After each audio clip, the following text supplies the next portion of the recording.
बिस्मिल्लाहिर्रहमानिर्रहीम। अस्सलामु अलैकुम डियर स्टूडेंट्स, मैं बशीर अहमद मुबशिर, आपका मैथमेटिक्स टीचर। आज हम मैथमेटिक्स फ़र्स्ट ईयर की बुक में से जो यूनिट नंबर 3 है उसकी एक्सरसाइज नंबर 3.3 का जो क्वेश्चन नंबर 6 है इसको सॉल्व करेंगे। तो ये क्वेश्चन कुछ इस तरीके से पूछा गया है कि find the values of x if मसलन ये हमारे पास एक गिवन डिटर्मिनेंट है, इसको आपने किसके बराबर रखना है जी, -30 के बराबर रखना है। और फिर आपने क्या करना है, ये जो x है इसकी वैल्यू आपने फाइंड करनी है। तो अब इस क्वेश्चन को सॉल्व करते हैं। तो एक दफ़ा हम इस क्वेश्चन को दोबारा लिख लेंगे। मसलन ये जो डिटर्मिनेंट गिवन है ये -30 के बराबर है। फिर ये जो लेफ़्ट साइड पर डिटर्मिनेंट गिवन है इसको हमने ओपन करना है। तो इसको हम R1 जो रो है उसके मुताबिक ओपन करते हैं। मसलन सबसे पहले ये हम लिखेंगे 3, फिर उसके बाद हम क्या करेंगे, ये ऊपर वाली जो रो है और ये नीचे जो इसके कॉलम है इन दोनों को हम छोड़ देंगे। 3 इधर लिख लिया और बाकी ये जो चीज़ है इसको इस जगह पर लिख लेंगे। उसके बाद हमें पता है कि पहली रकम प्लस की होती है और उसके बाद जो दूसरी रकम है वो माइनस की होती है, फिर तीसरे नंबर वाली दोबारा प्लस की होती है। तो ये जो माइनस है इस माइनस को हम लिखेंगे इस जगह पर और साथ ये जो 1 लिखा हुआ है उसको हमने इस जगह पर लिख देना। अब 1 के नीचे जो कॉलम है और ये जो रो है इसको हमने छोड़ देना। बाकी ये जो चीज़ है -1 और x ये इस जगह पर लिख देंगे, 4 और 0 को इस जगह पर लिख देंगे। उसके बाद तीसरे नंबर पर जो रकम दी गई है वो x है, इसके साथ हमने क्या लिखना है, प्लस x इधर लिख लिया। अब ये वाली रो और ये वाला कॉलम हमने छोड़ देना और ये जो रकम लिखी हुई है इसको हमने इधर एक डिटर्मिनेंट के अंदर लिख लेना। और हमें पता है ये चीज़ किसके बराबर है जी, -30 के बराबर है। तो क्योंकि इसके राइट साइड पर क्या लिखा हुआ जी, -30, इस वजह से इधर हम क्या लिख देंगे, -30 लिख देंगे। अब हमने डिटर्मिनेंट ओपन करना। तो पिछले क्वेश्चंस के अंदर भी हमने ये सीखा था कि डिटर्मिनेंट को किस तरह ओपन किया जाता है। तो इन दोनों को मल्टीप्लाई करते हैं, जवाब इधर लिख देना, फिर माइनस लिखना है और इन दोनों को मल्टीप्लाई करके जवाब इस जगह पर लिख देना। इसी तरह अगर हम इन दोनों को मल्टीप्लाई करें तो 0 आ जाएगा और फिर माइनस ये फार्मूले का आएगा और फिर x को 4 के साथ मल्टीप्लाई करेंगे तो कितना आ जाएगा, 4x आ जाएगा। सेम यही काम आपने इधर करना है, इन दोनों को मल्टीप्लाई करना, -1 आ जाएगा, फिर माइनस फार्मूले का आएगा, फिर x को 3 के साथ मल्टीप्लाई करेंगे तो कितना आ जाएगा जी, 3x आ जाएगा। अब 0 -4 का मतलब -4 है। जब -4 को आप 3 से मल्टीप्लाई करेंगे तो -12 आ जाएगा। इसी तरह -1 को जब -4x से मल्टीप्लाई करेंगे +4x आ जाएगा। और इसी तरह x को जब -1 से मल्टीप्लाई करेंगे -x आएगा। और अगर हम x को -3x से मल्टीप्लाई करेंगे -3x² हमारे पास आ जाएगा। अब इसकी ज़रा हमने ज़रा तरतीब ठीक करनी है। सबसे पहले x² वाली रकम लिखेंगे, मतलब -3x², फिर ये 4x और -3x, तो ये कितना हो जाएगा, +3x, ये इस जगह पर आ जाएगा। फिर ये जो लिखा है ना -12, इसको इस जगह पर लिख देंगे और ये -30 = के दूसरी तरफ आकर +30 हो जाएगा। तो इस तरह इन दोनों को जब आप सॉल्व करेंगे 30 में से जब 12 निकालेंगे तो इधर कितना आ जाएगा, 18 आ जाएगा।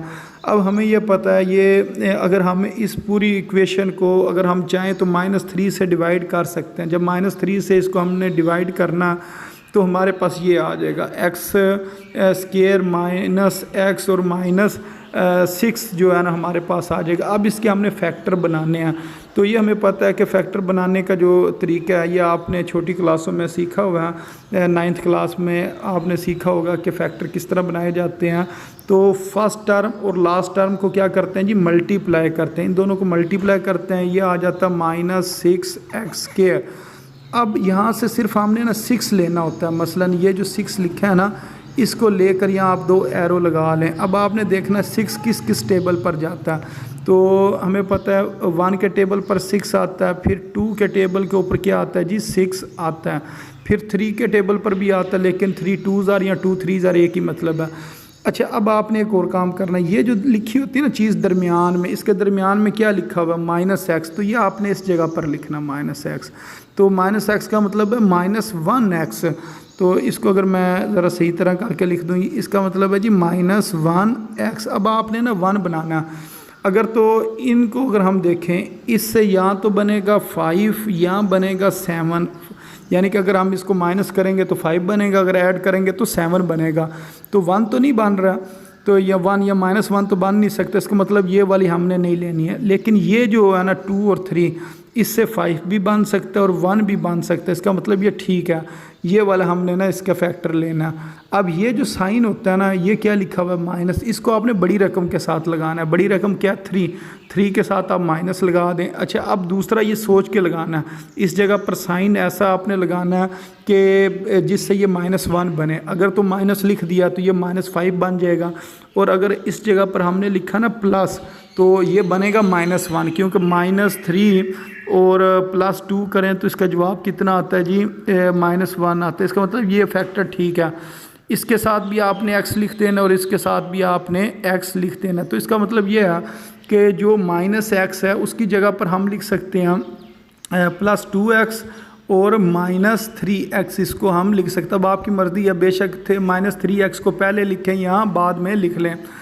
अच्छा, अब ये इस जगह पर ना -x जो है इसको हमने क्या लिखा, -3x और +2x, इसको हमने लिख लिया। उसके बाद हमने क्या करना होता है, ये जो पहली 2 रकमें हैं इनमें से हमने x कॉमन लेना, तो फिर इधर क्या आ जाएगा, ये x² है, ये x बन जाएगा, ये -3x है तो ये -3 आ जाएगा।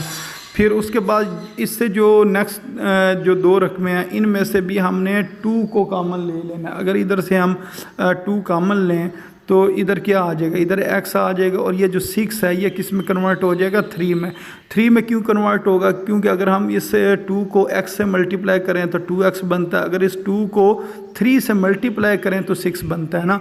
इस वजह से ये 2 बाहर है तो इधर क्या आएगा जी, 3 आएगा, यानी कि जो 6 है वो किस में कन्वर्ट हो जाएगा, 3 में कन्वर्ट हो जाएगा। उसके बाद अब आपने दोबारा कॉमन लेना, ये जो चीज़ लिखी हुई है ना x -3 को कॉमन लें, और बाकी ये जो चीज़ है ये वाला x इधर आ जाएगा और ये +2 इस जगह पर आ जाएगा, और इसको हम ब्रैकेट में लिख लेंगे। अब ये जो चीज़ है ना, ये दोनों चीज़ें किसके बराबर हैं जी, 0 के बराबर है। तो हम कहेंगे यहाँ तो x -3 0 के बराबर है, यहाँ x +2 0 के बराबर है। अगर x -3 0 के बराबर है तो x किसके बराबर होगा, 3 के, और अगर x +2 0 के बराबर है तो x किसके बराबर होगा, -2 के बराबर होगा। तो इस तरह ये x के 2 जवाब हमारे पास आ गए हैं। तो उन्होंने क्वेश्चन में यही कहा था कि find the values of x, के आपने x की जो वैल्यूज़ हैं वो मालूम करनी है, यानी कि 2 वैल्यूज़ इधर हमारे पास आ गई हैं, तो ये ही हमने मालूम करनी थी। अच्छा, अब इसके बाद जो इससे नेक्स्ट क्वेश्चन है, क्वेश्चन नंबर 6 का जो सेकंड पार्ट है इसको सॉल्व करते हैं। तो ये लिखा हुआ है जी, एक डिटर्मिनेंट गिवन है और इसको उन्होंने किसके बराबर रखा हुआ है जी, 0 के बराबर रखा हुआ है। अब इसको हम सॉल्व करते हैं। इसको भी उसी तरह ही सॉल्व करना है कि आपने सबसे पहले जो लेफ़्ट हैंड साइड के ऊपर जो डिटर्मिनेंट है इसको आपने ओपन करना। तो इसको हम किस तरह ओपन करेंगे, मसलन सबसे पहले ये 1 लिखेंगे, फिर ये वाला कॉलम और ये वाली रो छोड़ देंगे, ये जो चीज़ है इस जगह पर लिख लेंगे। उसके बाद क्या करेंगे, ये जो दूसरे नंबर पर इधर लिखा हुआ है x -1, इसे लिखेंगे और इसके शुरू में क्या लिखना है, माइनस लिखना है, क्योंकि दूसरी रकम के शुरू में हमने माइनस लिखना होता। फिर सेम वही काम करना है, ये वाला आपने जो रो है और ये वाला जो कॉलम है ये आपने छोड़ देना, और जो बाकी ये जो रकमें लिखी हुई हैं इसको आपने इस जगह पर लिख देना, और ये 2 और x को आपने इस जगह पर लिख देना। अच्छा, उसके बाद हमें पता है जो तीसरे नंबर वाली रकम होती है ये प्लस की होती है, क्योंकि पहली भी प्लस और दूसरी वाली माइनस और तीसरी वाली प्लस। ये आ जाएगा +3, ये इस जगह पर आ जाएगा। ये वाली रो और ये वाली जब कॉलम छोड़ेंगे तो ये जो चीज़ है इस जगह पर आ जाएगी। उसके बाद डिटर्मिनेंट खोलने का तरीका आपको पता है, इन दोनों को आपने मल्टीप्लाई करना, फिर माइनस लिखना है और फिर इन दोनों को मल्टीप्लाई कर देना, तो ये आपके पास चीज़ आ जाएगी। सेम इसी तरह इस डिटर्मिनेंट को ओपन करना, इस डिटर्मिनेंट को ओपन करना। इधर आपने एक काम करना, वो ये कि ये जो बाहर माइनस लिखा हुआ ना इसको बाहर ही रहने देना। पहले आपने ये दोनों रकमों को सॉल्व कर लेना, इनको मल्टीप्लाई कर लेना, ये आपके पास आ जाएगा। बाद में आपने ये जो माइनस है ना इसको अंदर तमाम टर्म के साथ मल्टीप्लाई करना, तो फिर इनके साइन क्या हो जाएंगे, चेंज हो जाएंगे। अच्छा, उसके बाद जो कटिंग होती है वो कर देते हैं, मसलन ये +x है -x है, ये दोनों कैंसिल हो जाएंगे, +4 और -4 ये दोनों कैंसिल हो जाएंगे। अब ये x² ये कितना हो गया, 2x²।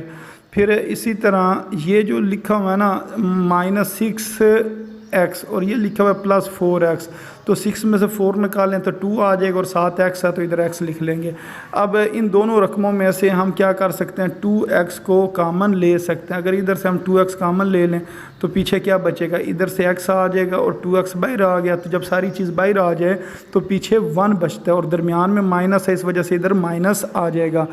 अब यहाँ तो जो 2x है ये 0 के बराबर है, या x माइनस 1 0 के बराबर है, तो हम कहेंगे यहाँ तो ये चीज़ 0 के बराबर है, ये इधर लिख ली। या ये वाली चीज़ 0 के बराबर है तो इसको इधर लिख लिया। तो ये जो 2 है इधर मल्टीप्लाई हो रहा है तो दूसरी साइड पर जाकर इसने डिवाइड हो जाना। मसलन 2x is equal to 0, x is equal to 0 divided by 2, तो x का जवाब कितना आ गया जी, 0 आ गया। तो इस तरह ये हमने x का जवाब निकाला। दूसरा तो वैसे ही सिंपल है कि ये लिखा हुआ है x माइनस 1 0 के बराबर है, तो -1 दूसरी तरफ जाकर +1 होगा। तो इस तरह ये x का एक ये जवाब निकल आएगा और एक ये आ जाएगा, एक 0 और एक 1 जो इसका आंसर है वो निकल आएगा। अच्छा, इसके बाद इसके साथ का जो थर्ड पार्ट है यानी क्वेश्चन नंबर 6 का जो थर्ड पार्ट है इसको सॉल्व करते हैं। तो ये शॉर्ट क्वेश्चन में ना ये पूछे जाते हैं क्वेश्चन, ये जो भी हमने ये 2-3 जो क्वेश्चन कर रहे हैं ना इनको। मसलन ये जो डिटर्मिनेंट गिवन है ये 0 के बराबर है, इसको अब हम बारी बारी ओपन करेंगे। मसलन सबसे पहली रकम इधर लिखेंगे, फिर ये वाली रकमें हमें पता है इस जगह पर आ जाने, फिर हमें पता है ये जो सेकंड टर्म है इसके साथ हमने क्या लगाना होता है, माइनस, और माइनस के बाद क्या लिख देंगे, 2 लिख देंगे। फिर जिस तरह आपको मैंने पहले बताया हुआ ये वाला कॉलम और ये वाली रो छोड़ेंगे, बाकी नंबर इस जगह पर लिख देंगे। फिर जो तीसरे नंबर पर रकम होती है इसके साथ हम क्या लिखते हैं जी, प्लस लिखते हैं। और फिर ये वाली जो रकमें हैं ना ये इस जगह पर लिख के इसके जो छोटे डिटर्मिनेंट है 4-4 रकमों वाले इनको आपने ओपन करना है, ये ओपन हो जाएंगे। फिर जो चीज़ें कट होती हैं उन्हें काट देंगे, फिर ये हमारे पास आएगा। अब इसके दोबारा आपने फैक्टर बनाने हैं। मसलन जो क्वेश्चन नंबर 6 का फर्स्ट पार्ट था उसके अंदर भी मैंने आपको फैक्टर बनाने सिखाए थे।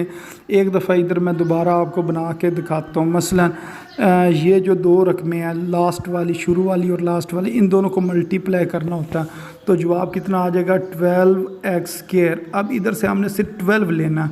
अब 12 के हमने ना फैक्टर बनाने हैं। और इसके दरमियान में क्या लिखा हुआ है, इसके दरमियान में लिखा हुआ है जी -7x, उसको हम इधर लिख लेते हैं -7x को। अब हमने फैक्टर बनाने हैं 12 के। अब देखेंगे 12 किस किस टेबल पर जाता है। 1 12 होता है, फिर 2 6 12 होता है, फिर जो 3 4 12 होता है। अच्छा, ये जो पहला है ये वाला, इससे यहाँ तो बनेगा 11, यहाँ बनेगा 13, लेकिन हमने तो 7 बनाना, ये ठीक नहीं है। इससे यहाँ तो बनेगा 4, यहाँ बनेगा 8, ये भी ठीक नहीं है। इससे यहाँ तो बनेगा 1, यहाँ बनेगा 7, तो हमने 7 बनाना है, इसका मतलब ये वाला ठीक है। अब ये 7 के साथ कौन सा साइन है, माइनस का, इस वजह से बड़ी रकम के साथ क्या आ जाएगा, माइनस। अब ये जो 3 है ना इसके साथ हमने सोच के लिखना है कि हम इधर माइनस लिखें या प्लस लिखें। अगर तो हमने प्लस लिखा ना तो ये बन जाएगा -1, और अगर इस जगह पर हमने माइनस लिखा तो ये बन जाएगा -7। तो इसका मतलब ये ठीक है, -3x और -4x यानी कि साथ x लिख देंगे। तो अब आपकी मर्ज़ी है, बेशक 3x को पहले लिखें या 4x को -4x को पहले लिखें। तो ये काम हमने इधर किया हुआ। मसलन ये -7x है, इसको हमने लिख लिया -4x और -3x। उसके बाद हमने क्या करना है, ये जो पहली 2 रकमें हैं इसमें से हमने x कामन लेना, x कामन लेंगे तो इधर से x बच जाएगा और इधर 4x में से x बाहर चला जाएगा और -4 इधर आ जाएगा। फिर ये जो 2 रकमें इनमें से हमने -3 कामन लेना, तो इधर x आ जाएगा। और फिर ये अगर -3 को मैं 4 से मल्टीप्लाई करूँ तो ये 12 बनता है। इसका मतलब ये है कि इस जगह पर 4 आना। और जिस टाइम आपने ये याद रखना है, ये वाली दोनों ब्रैकेटें ना सेम होनी चाहिए, यानी कि x-4 और x-4 ये दोनों सेम होंगी तो आपका आंसर आएगा ठीक, वरना गलत आएगा। फिर ये दोनों साइन आप देख लिया करें, अगर ये दोनों साइन ऑपोजिट हों तो फिर बाहर क्या आता है, माइनस आता है। अगर ये दोनों साइन सेम हो तो बाहर क्या आता है, प्लस आता है। बाकी उसके बाद आपने कॉमन लेना है। मसलन x-4 इधर भी लिखा है, इधर भी लिखा है, इसको कॉमन ले लें तो ये x इधर आ गया, -3 इधर आ गया। अब x-4 या तो ये 0 के बराबर है या x-3 0 के बराबर है, तो ये जो -4 है दूसरी तरफ आकर +4 हो जाएगा और -3 दूसरी तरफ आकर +3 हो जाएगा। तो इस तरह ये हमारे पास 2x के जवाब आ जाएंगे, एक 4 आ जाएगा और एक 3 आ जाएगा। तो इस तरह ये क्वेश्चन नंबर जो 6 के 3 पार्ट हैं इनको हमने सॉल्व कर लिया। अब इसके बाद जो क्वेश्चन नंबर 7 है इसको सॉल्व करते हैं। क्वेश्चन नंबर 7 के अंदर लिखा हुआ है जी एवेल्यूएट द फॉलोइंग डिटर्मिनेंट, कि आपने जो नीचे डिटर्मिनेंट गिवन है इनकी आपने क्या करनी है जी, जो इनको एवेल्यूएट करना है, यानी कि इसका आपने आंसर निकालना है। तो ये जो पहले थे ना उसके अंदर 3 रोज़ और 3 कॉलम होते थे, लेकिन इसके अंदर क्या है जी 4 रोज़ हैं और 4 ही कॉलम हैं। तो ये 4x4 का जो है ना मैट्रिक्स है, इनका अब आपने डिटर्मिनेंट लेना है। तो इसका डिटर्मिनेंट लेने का क्या तरीका होता है कि सबसे पहले आपने ना ये देखना होता है कि जो पहली रकम है ना इस जगह पर इसको आपने 1 बनाना है, लेकिन इस जगह पर तो 4 लिखा हुआ है, अब इस बल्कि 3 लिखा हुआ है, इस 3 को आपने 1 बनाना है। तो ये सबसे पहला काम है। उसके बाद क्या काम होता है कि ये जो 1 है ना इसके नीचे जितनी भी रकमें हैं ना इनको 0 बनाना है।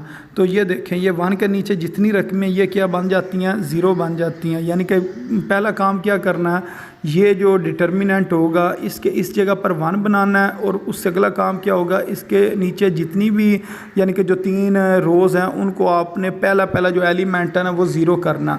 तो उससे फ़ायदा ये होगा ये और ये चीज़ इस तरह ना यहाँ से 3 रोज़ और 3 कॉलम्स बच जाएंगे, 3 रोज़ बच जाएंगी और 3 हमारे पास कॉलम बच जाएंगे। फिर उन्हें हमने उसी तरह सॉल्व करना है जिस तरह हम पिछले क्वेश्चन में सॉल्व करते रहे क्वेश्चन को ना। तो यही सिर्फ इन क्वेश्चंस के अंदर काम है। अब इनको आपने बनाना है किस तरह, ये रो ऑपरेशन या कॉलम ऑपरेशन करके इसको आपने सॉल्व करना होता है। मसलन इस 3 का अगर हम 1 बनाना चाहें तो हमें क्या करना पड़ेगा, जो R1 रो है उसके आगे लिखना पड़ेगा माइनस, फिर क्या लिखना पड़ेगा R2। तो इसको अगर मैं आपको सॉल्व करके दिखाऊँ ना तो ये आपने ना रफ़ अमल में सॉल्व कर लेना है। इसके ऊपर करेंगे तो गलती हो जाएगी, लेकिन आपने ना रफ़ अमल करना और उसके साथ ना इस क्वेश्चन को सॉल्व करना। मसलन अगर मैं कहूँ जी R1 माइनस R2 करना, R1 माइनस R2 करना, तो R1 क्या, R1 तो ये लिखा हुआ है, इसको हम लिख लेते हैं 3, फिर लिख लेते हैं 4, फिर लिख लेते हैं 2 और फिर लिख लेते हैं जी 7। ये नीचे मैंने 7 लिख लिया। अच्छा ये R1 हो गया, इसके आगे लिखते हैं माइनस, सब के आगे क्या लिख लिया जी माइनस। अब हमने लिखना R2, R2 कौन सा है, ये वाला R2 है। तो इसकी जो रकमें ना ये हमने लिखनी है। तो ये क्या क्या लिखा हुआ है जी, ये लिखा हुआ है 2 लिखा हुआ है, फिर 5 लिखा हुआ है, फिर लिखा हुआ है 0 और फिर ये जो मुझे नज़र आ रहा है इस जगह पर ये लिखा हुआ है 3। इस जगह पर क्या लिखा हुआ है जी 3 लिखा है, थोड़ा सा मीठा हुआ। अच्छा इसको अगर हम सॉल्व करें तो जवाब कितना आएगा, इसका जवाब आएगा 1। अच्छा इसको सॉल्व करें, इसका जवाब कितना आएगा -1। इसको सॉल्व करें तो जवाब कितना आएगा 2। इसको सॉल्व करें तो जवाब कितना आएगा 4। तो अगर आप इस जगह पर देखें ना तो यही लिखा हुआ है 1 -1 2 और 4। ये देखें 1 -1 2 और 4। ये इस तरीके से आपने ना काम करना। तो ये ख़ुद सोचना होता है कि किस रो को मैं किस जगह पर ऐड करूं या सब्ट्रैक्ट करूं तो ये 1 बने। तो हमें पता है ऊपर 3 है नीचे 2 है, अगर 3 - 2 करेंगे तो 1 बनेगा, इसका मतलब R1 - R2 करेंगे। तो इस तरह ये वाली जो है ना आपने रकमें इस जगह पर लिख दियाँ। अच्छा अब इससे अगला काम क्या था, इससे अगला काम ये था कि आपने इसके नीचे 0 0 0 बनाने हैं। तो इसको 0 बनाने का बड़ा आसान तरीका वो ये है कि आप देखें इस जगह पर क्या लिखा हुआ है 2 लिखा हुआ है ना, तो आपने जो R2 है उसके अंदर आपने माइनस करना। क्या माइनस करना, इधर क्या लिखा हुआ है 2, इधर 2 लिख लें और ऊपर क्या है जी R1 है, R1 इधर लिखें क्योंकि हमें पता है R1 किसके बराबर है जी 1 के बराबर है। तो जब हम इसको इधर 1 लिखेंगे ना और ये बन जाएगा -2 और -2 जब इसमें ऐड होगा या इसमें क्या लें कि -2 को ऐड करेंगे तो फिर ये क्या हो जाएगा जी 0 हो जाएगा। इसी तरह इसके आगे क्या लिखा हुआ है, इसके आगे लिखा हुआ है जी 1 इस जगह पर। तो इसका मतलब ये है कि जो R3 है ना उसके अंदर सिर्फ आपने उसमें से सिर्फ आपने R1 को माइनस करना है, R3 माइनस R1 करना है, क्योंकि ये 1 माइनस 1 क्या हो जाएगा, 0 हो जाएगा। तो इस वजह से ये वाली जो रोज़ है ना इसको आपने इस तरह करना है। अच्छा, उसके बाद अगर हम चौथी रो देखें, इधर क्या लिखा हुआ है 4, तो इसको हम ये लिखेंगे कि जो R1 है यानी कि सबसे पहले लिखेंगे R4 माइनस, अब R1 को हम किसके साथ मल्टीप्लाई करें, R1 तो 1 है, इसको हम 4 के साथ मल्टीप्लाई करेंगे तो ये कितना बन जाएगा जी, ये बन जाएगा 4, और ये भी 4 है, ये माइनस ये आ जाएगा और ये 4 इधर आ जाएगा और इसने क्या हो जाना है जी, 0 हो जाना। तो इसका मतलब ये वाली चीज़ ना 1-2 सवालों के अंदर आप प्रैक्टिस करेंगे ना, आपको ये बिल्कुल अच्छी तरह ये समझ आ जाएगी कि ये किस तरह ना बनाती है। ये बड़ा आसान होता है काम, ये सिर्फ ऊपर से देख कर नीचे नंबर देखते हैं, उसी के साथ हमने क्या कर देना होता है, R1 को मल्टीप्लाई करना होता है, फिर उस कॉलम में उस रो में से उसको माइनस कर देना होता है। अच्छा, अब इसमें से कोई एक चीज़ मैं आपको ना करके दिखा देता हूँ। मसलन ये जो लिखी हुई है ना 3, इसमें से मैं ये इस चीज़ को मैं सॉल्व करता हूँ। मसलन R2 माइनस 2R1 जो है ना इसको मैं सॉल्व करता हूँ। तो आपने सबसे पहले लिखना R2 क्या है जी, ये वाली रकमें हैं। मसलन आप लिखें 2, फिर 5, फिर लिखें 0 और फिर लिखें 3। R2 के बाद आपने क्या लिखना है, माइनस, इधर भी माइनस लिखा, इधर भी माइनस, इधर भी माइनस लिखा। अब 2R1 यानी कि इन सब को आपने ना 2 से मल्टीप्लाई करके नीचे लिखना। तो 2 1s are 2, फिर ये इसको जब 2 से मल्टीप्लाई करेंगे तो ये कितना हो जाएगा, -2, तो माइनस माइनस ये हो जाएगा +2। फिर इसको जब आप 2 से मल्टीप्लाई करेंगे तो ये कितना हो जाएगा, 4 हो जाएगा। जब आप इसको 2 से मल्टीप्लाई करेंगे तो ये कितना हो जाएगा, 8 हो जाएगा। अब इसका आंसर कितना आएगा, ये आ जाएगा 0, ये आ जाएगा जी 7, ये 0 - 4, ये कितना आ गया -4, और ये 3 - 8, तो इसका जवाब कितना आ जाएगा जी, इसका जवाब आ जाएगा जी -8 आ जाना है इस जगह पर, -5 आ जाना।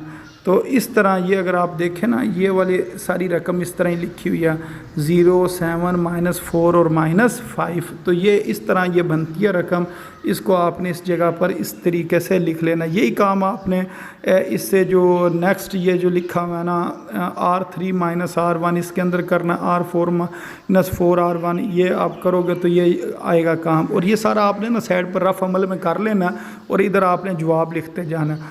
अच्छा, अब इसका फ़ायदा क्या होगा, इसका फ़ायदा ये होगा जब इसको हम ओपन करेंगे ना R या C1 के हिसाब से, यानी कि C1 का मतलब कॉलम 1 के हिसाब से अगर इसको हम एक्सपेंड करेंगे तो ये वाली जो चीज़ है ना इधर आ जाएगी, यानी कि ये हमारे पास बच जाएगी और 1 को लिखने की ज़रूरत नहीं है, या लिखना है तो लिख लें। और बाकी जो है ना ये सारे ज़ीरो होते जाएंगे, यानी कि जो C1 के जो दूसरा एलिमेंट है उसके साथ जब इसको एक्सपेंड करेंगे वो ज़ीरो हो जाएगा, फिर तीसरा भी यानी कि ये वाला भी ज़ीरो हो जाएगा, उससे अगला वाला भी ये ज़ीरो हो जाएगा। अब ये 1 लिखें ना लिखें, आप समझ लें आपके पास सिर्फ़ और सिर्फ यही चीज़ है। इसको अब आपने क्या करना है जी, एक्सपेंड करना। तो इसको आप 7 लिखें, फिर बाकी ये वाली चीज़ इस जगह पर लिख लें, फिर फार्मूले का माइनस और फिर ये -4 इस जगह पर आ जाएगा। फिर उसी तरह आपको पता है कि हमने ये वाला कॉलम और ये वाली रो छोड़नी होती है और ये जो रकमें होती हैं ये इस जगह पर लिख देते हैं। फिर उसके बाद हमें पता तीसरे नंबर पर हमने क्या लिखना होता है, प्लस लिखना होता है, और ये जो रकम है इस रकम को हमने इस जगह पर लिख देना। फिर ये वाली जो रकमें हैं इनको हम इस जगह पर लिख लेंगे। बाकी इसके आपने जो डिटर्मिनेंट हैं ये खोलने हैं, मसलन इन दोनों को मल्टीप्लाई करना, फार्मूला वाला माइनस आएगा, फिर ये दोनों मल्टीप्लाई हो जाएंगे, ये वाली रकम आ जाएगी। इसी तरह इन दोनों को मल्टीप्लाई करना, फिर फार्मूले का माइनस, ये दोनों रकमें, ये इस तरीके से इनको हमने सॉल्व कर लेना। फिर जो इसका आंसर आएगा उसको प्लस माइनस करें तो इसका आंसर कितना आ जाएगा, 305 इसका आंसर आ जाएगा। तो ये इसका क्वेश्चन को सॉल्व करने का तरीका था, इसके मुताबिक ये इसको हमने सॉल्व कर लिया। अच्छा, अब इससे जो नेक्स्ट क्वेश्चन है इसको देखते हैं कि इसके अंदर हमने क्या करना। मसलन है ये डिटर्मिनेंट है और इसके अंदर भी 4 रोज़ और 4 कॉलम है। अब इसको सॉल्व करने के लिए हम क्या करेंगे कि ऊपर 1 होना चाहिए, यानी कि जो आपके पास पहली रकम है ना वो 1 होनी चाहिए। 1 हो जाए या -1 हो जाए तो उससे भी ये काम चल जाता।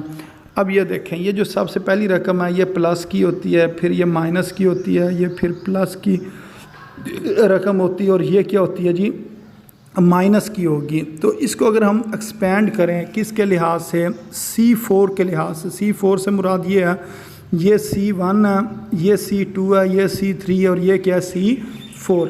C4 के लिहाज से अगर हम इसको एक्सपेंड करेंगे तो ये इस तरह एक्सपेंड होगा। मसलन ये वाली जगह और ये वाली जगह हम छोड़ देंगे, ये लिखेंगे माइनस इंटू -1, माइनस इंटू -1 और बाकी ये जो सारी रकमें हैं ना इसको हमने इस जगह पर लिख लेना। अच्छा, अब ये माइनस और माइनस क्या हो गया जी, माइनस और माइनस ये प्लस हो गए हैं और बाकी ये जो सारी रकमें हैं ना इसको आपने क्या करना है, जिस तरह आम डिटर्मिनेंट खोलते हैं उसके मुताबिक आप इसको ओपन कर लें। इसको भी बेशक आप C3 के हिसाब से एक्सपेंड कर लें। मसलन पहले ये C3 का पहला एलिमेंट लिखें, ये वाले रो और ये वाला कॉलम छोड़ लें। उसके बाद आप क्या करें, ये वाले आपने रकम लिख लेनी है, फिर आपने ये रो और ये वाला कॉलम छोड़ लेना, ये रकम आ जाएगी। फिर उसके बाद आप क्या करेंगे, ये जो रकम है ना ये लेंगे, तो ये ज़ीरो है तो इस वजह से सारी रकम क्या हो जाएगी, ज़ीरो हो जाएगी। और अगर आपको प्लस माइनस की ना समझ लगे तो आप यूँ समझ लें कि ये प्लस होता है, फिर माइनस, फिर प्लस, फिर इधर माइनस आता है, ये प्लस आता है, ये माइनस आता है, फिर ये प्लस, ये माइनस और ये क्या होता है, प्लस होता है। तो इस वजह से पहली रकम प्लस किया, दूसरी रकम माइनस किया और तीसरी रकम प्लस किया। बाकी उसी तरह आपने इसका डिटर्मिनेंट खोलना और फिर इसका आंसर कितना आ जाएगा जी, -228, यानी कि 228 इसका आंसर आ जाएगा। अच्छा, इसके बाद जो इससे नेक्स्ट क्वेश्चन है, यानी कि क्वेश्चन नंबर 7 का जो थर्ड पार्ट है वो भी 4 रोज़ और 4 कॉलम्स हैं। इसको हमने ना सॉल्व करना। तो इसको सॉल्व करने के लिए हम क्या करते हैं कि सबसे पहले हम ना ये देखते हैं कि कौन कौन से जो रोज़ हैं या कॉलम्स हैं उनको अगर हम ऐड करें और वो ज़ीरो बन जाए, यानी कि सबसे जो पहली रकम है ना ये हमने बनानी होती है 1, तो उसके नीचे वाली ये रकमें क्या होनी चाहिए, ज़ीरो होनी चाहिए, यानी कि इसको ज़ीरो, इसको ज़ीरो और इसको ज़ीरो।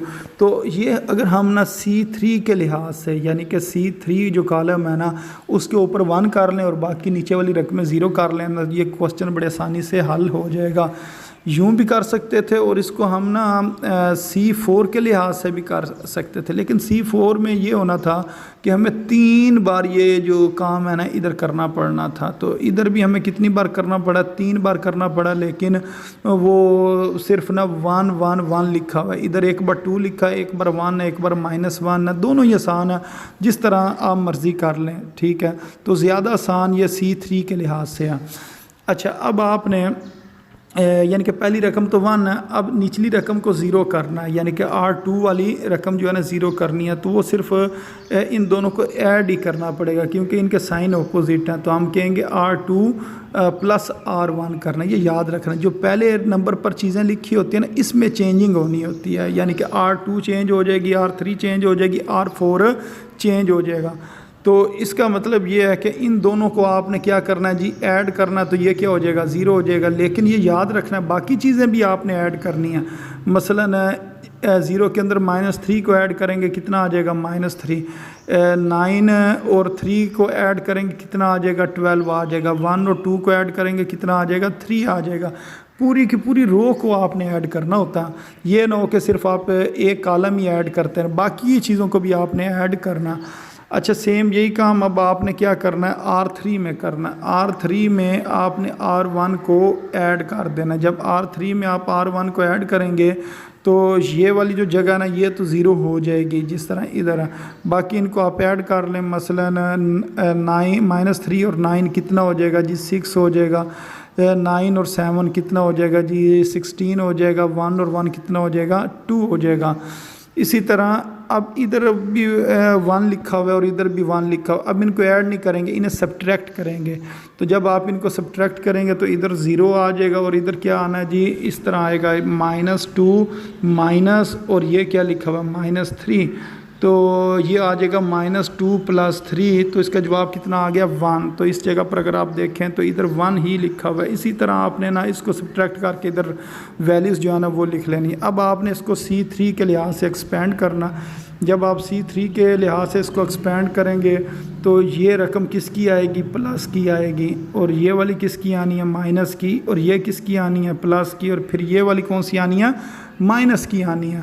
तो जब आप पहले लेंगे यानी कि ये वाली और ये इसको आपने छोड़ना है, ये जो रकमें आना ये वाली रकमें इस जगह पर आ जाएंगी, बाकी तो वैसे ही वो ज़ीरो हो जाने। अब इसका आपने क्या करना है, डिटर्मिनेंट ओपन कर देना, तो वो हमें पता है -3 लिखते हैं, फिर ये वाली जो चीज़ है ना ये इस जगह पर आ जाते हैं, फिर दूसरी रकम के साथ क्या लिखते हैं, माइनस, और ये 12, और बाकी जो है ना उसी तरह ही आपने करना। फिर ये डिटर्मिनेंट इनको ओपन करें तो ये एक स्टेप ना वैसे कम हुआ, तो ये डायरेक्ट इन्होंने ओपन करके ये रकमें लिखी हुई हैं, तो ये आ जाएगा। फिर इसको प्लस माइनस करें, ये आपके पास आंसर आएगा। इनको फिर बार वाली रकमों के साथ मल्टीप्लाई करें तो ये आपके पास 3 रकमें आ जाएंगी। फिर इनको जब प्लस करके इन दोनों को बीच में से ये चीज़ माइनस करेंगे तो जवाब कितना आ जाएगा, 0 आ जाएगा। तो इस क्वेश्चन का जो आंसर है वो कितना आ गया जी, 0 आ गया। तो उम्मीद है आपको ये क्वेश्चन नंबर 6 और क्वेश्चन नंबर 7 की समझ आ गई होगी। तो अपनी दुआओं में याद रखें। अस्सलामु अलैकुम वरहमतुल्लाहि वबरकातुहू।